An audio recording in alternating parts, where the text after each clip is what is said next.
जैसे मैं 2014 से पहले बहुत ही बड़ा बीजेपी का बहुत बड़ा भक्त था। ऐसा कहना चाहता हूँ मैं कि मैं बहुत ही भयंकर पोलराइज हो चुका था और मेरे अंदर ऐसी भावना अपने आप उत्पन्न होने की जाने लगी, जैसे व्हाट्सएप फेसबुक पे ऐसे मैसेज आने लगे कि मुझे मुसलमानों को कत्ल करना है। इस तरीके के मैसेजेस मतलब आने लगे थे कि मुसलमान हमारे देश के सबसे बड़े दुश्मन है और इस तरह की भावना अंदर से पैदा होने लग जाती है।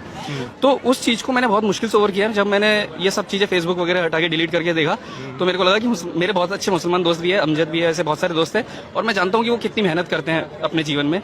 तो मेरा ये मानना है कि सारे धर्म बराबर है, लेकिन इसको आप ध्रुवीकरण से जब करते हैं ना तो युवा जो होते हैं वो बहुत ही जल्दी पोलराइज हो जाते हैं कंपैरेटिवली टू जो एक्सपीरियंस लोग हैं। उनसे जल्दी युवा ध्रुवीकरण होकर के एक तरफ पक्ष लेने लग जाते हैं कि राइट विंग हो जाते हैं। जैसे कि मेरे साथ हुआ था कि मैंने मतलब मुझे पता था, मुझे ये भी पता है कि कश्मीरी पंडित जो ये बोलते हैं अगले 10 साल में भी नहीं पहुंचेंगे। कश्मीरी पंडित जो उनको ये बोलते हैं ना रिपैट्रिएट कर देंगे, भाजपा में इतना पुरुषार्थ तो नहीं है कि ये बेच सके, और होता तो बेच चुके होते। अच्छा, बिल्कुल सही बात बता रहा हूँ। और ये बोलते हैं कि हम 2 करोड़ नौकरियां देंगे, तो वो भी बिल्कुल फॉल्स है। आप सब देख चुके हैं 45 साल की सबसे बड़ी बेरोजगारी आज देश झेल रहा है जी इस चौकीदार के नेतृत्व में। अच्छा, तो बहुत ही शर्म की बात है। तो ये जो मैं भी चौकीदार कैंपेन है इसको कैसे देखते हैं आप? ये चौकीदार कैंपेन एक इस तरीके का है कि आपने अपने भक्त बना रखे हैं, वो फेक भक्त है, उनको लॉजिक से कोई लेना देना नहीं होता। बस उनको पता नहीं है कि बेरोजगारी हो रही है कि नहीं हो रही है। अभी जैसे आपने पढ़ा होगा 45 साल की सबसे बड़ी बेरोजगारी है। जीएसटी के जो नोटबंदी हुई, मैं खुद यहीं पे इसी जगह पे मैं बता रहा हूँ 6 बार नोटबंदी के कारण आगे खड़ा होता दिन में धूप में। अच्छा, धूप नाइट शिफ्ट करके आता था, यहीं पे था मैं नोटबंदी के सामने, इसी एचडीएफसी बैंक के सामने, कभी पीएनबी के सामने, कभी टीएमबी बैंक के सामने लाइन लगा खड़े रहता था।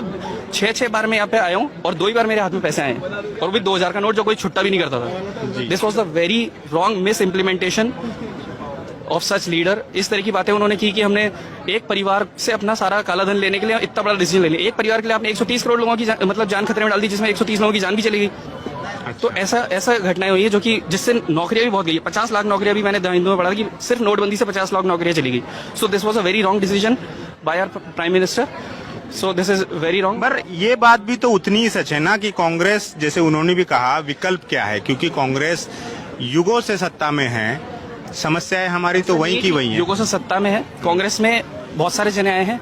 जैसे मध्य प्रदेश के भी लोग वहाँ पे रिप्रेजेंट करते हैं, राजस्थान के लोग भी रिप्रेजेंट करते हैं।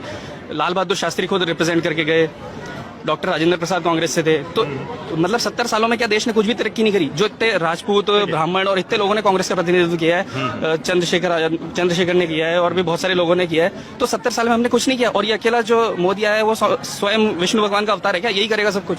70 सालों में देश ने कुछ नहीं किया। जब 2009 में बराक ओबामा इंडिया में आकर के बोल के गया कि अमेरिकियों मेहनत कर लो, नहीं तो इंडिया वाले आकर के सब कुछ मतलब जगह ले लेंगे। हाँ, तो कितने गर्व की बात है। 2009 में हमने चंद्रयान भेज दिया था और ये आकर के एसेट छोड़ रहा है, तो इतना मतलब क्रेडिट लेने की कोशिश कर रहे हैं। क्रेडिट हंग्री पीपल बोलना चाहता हूँ मैं इन लोगों को। तो आपको लगता है कि ये सरकार है जो भी करती है पहले उसको मार्केटिंग करने की उसकी देखिए ना, आप खुद बताइए कि चंद्रयान पहुंचा था कि नहीं पहुंचा था 2009 में जी? क्या उसके लिए मनमोहन सिंह क्रेडिट लेने गए थे क्या? उन्होंने इसरो को बोला कि इसरो का क्रेडिट है ये। अच्छा, तो आपको लगता है कि हमारे पीएम जी जो है वो तमाम ऐसी जो बॉडीज है जो काम करती है उनका क्रेडिट खुद ले लेते? एग्जैक्टली।